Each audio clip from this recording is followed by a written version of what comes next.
بسم اللہ الرحمن الرحیم۔ ایک یہودی نے اپنے بیٹے کو کہا جاؤ سودا لے آؤ، تو وہ گیا۔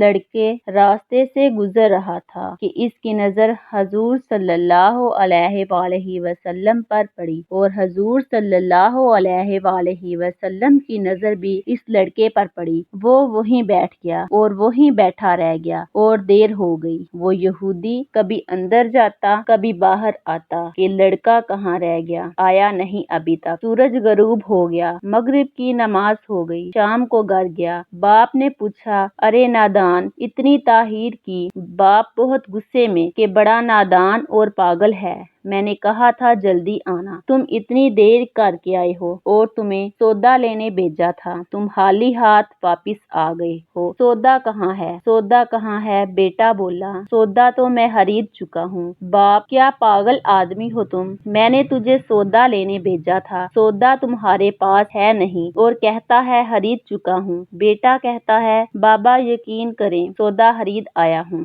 باپ بولا تو دکھا کہاں ہے؟ بیٹے نے کہا کاش تیرے پاس وہ آنکھ ہوتی تو تجھے دکھاتا میرا سودا کیا ہے۔ میرے بابا میں تمہیں کیا بتاؤں میں کیا سودا خرید لایا ہوں۔ باپ نے بولا چل چھوڑ رہنے دے۔ وہ لڑکا روز نبی رحمت صلی اللہ علیہ وآلہ وسلم کی خدمت میں بیٹھنے لگا۔ وہ یہودی کا اکلوتا بیٹا تھا، بہت پیارا تھا، اس لیے کچھ نہ کہا۔ کچھ دنوں بعد لڑکا بہت بیمار ہو گیا، کافی دن بیمار رہا، اتنا بیمار ہوا کہ کمزوری اتنی ہو گئی کروٹ لینا مشکل ہوتی تھی، اور پھر قریب المرگ ہو گیا۔ یہودی بہت پریشان تھا، پھر بھاگا گیا حضور صلی اللہ علیہ وآلہ وسلم کی بارگاہ میں اور بولا میں آپ کے پاس آیا ہوں، آپ تو جانتے ہی ہیں میں یہودی ہوں، مجھے آپ سے کوئی اتفاق نہیں، مگر میرا لڑکا آپ دل دے گیا ہے اور قریب المرگ ہے، آپ کو رات دن یاد کر رہا ہے، کیا ممکن ہے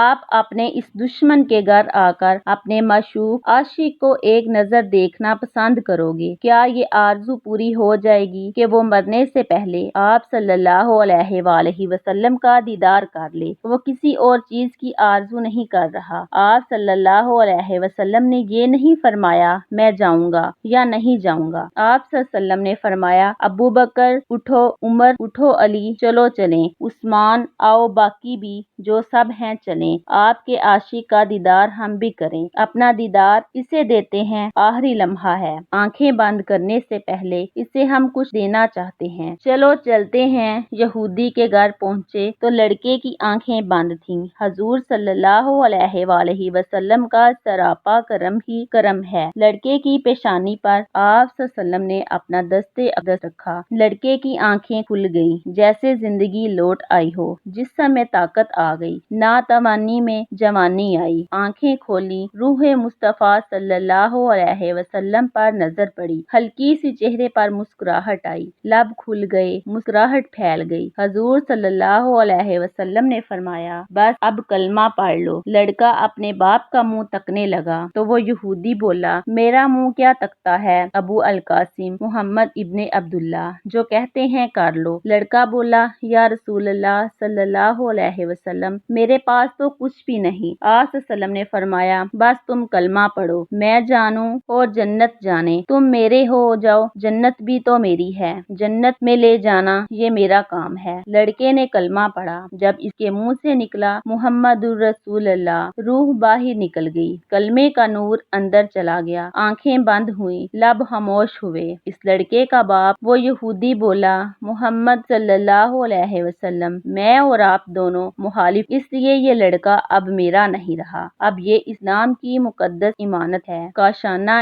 نبوت صلی اللہ علیہ وسلم سے اس کا جنازہ اٹھے تب ہی اس کی عزت ہے، لے جاؤ اس کو۔ پھر آپ صلی اللہ علیہ وسلم نے فرمایا صدیق اٹھاؤ، عمر اٹھاؤ، عثمان آگے بڑھو، بلال آؤ تو صحیح، علی چلو دو کندھا، سب اٹھاؤ اسے۔ آقا علیہ السلام جب یہودی کے گھر سے نکلے تو یہ فرماتے جا رہے تھے کہ اس اللہ کا شکر ہے جس نے میرے صدقے سے اس بندے کو بخش دیا، اس اللہ کا شکر ہے جس نے میرے صدقے سے اس بندے کو بخش دیا۔ اللہ اکبر، کیا مقام ہوگا اس عاشق کی میت میت کا، جس کو علی، عثمان، ابو بکر صدیق، عمر بن خطاب، بلال حبشی رضی اللہ عنہ جیسی مشہور شخصیات کندھا دے کر لے جا رہے ہوں اور آگے آگے محمد مصطفیٰ صلی اللہ علیہ وسلم ہوں۔ قبر تیار ہوئی، کفن پہنایا گیا، حضور صلی اللہ علیہ وسلم قبر کے اندر تشریف لے گئے، قبر میں کھڑے ہوئے اور کافی دیر کھڑے رہے اور پھر اپنے ہاتھوں سے اس عاشق کی میت کو اندر اتارا۔ آپ صلی اللہ علیہ وسلم قبر کے اندر پنجوں کے بل چل رہے تھے، مکمل پاؤں مبارک نہیں رکھ رہے تھے۔ کافی دیر کے بعد آپ صلی اللہ علیہ وسلم قبر سے باہر آئے تو چہرہ پر تھوڑی زردی چھائی تھی، تھکن محسوس ہوئی۔ صحابہ پوچھتے ہیں حضور صلی اللہ علیہ وسلم یہ کیا ماجرا ہے؟ پہلے تو یہ بتائیں آپ صلی اللہ علیہ وسلم نے قبر میں پاؤں مبارک مکمل کیوں نہیں رکھا؟ آپ صلی اللہ علیہ وسلم پنجوں کے بل کیوں چلتے رہے؟ تو کریم آقا صلی اللہ علیہ وسلم نے فرمایا قبر کے اندر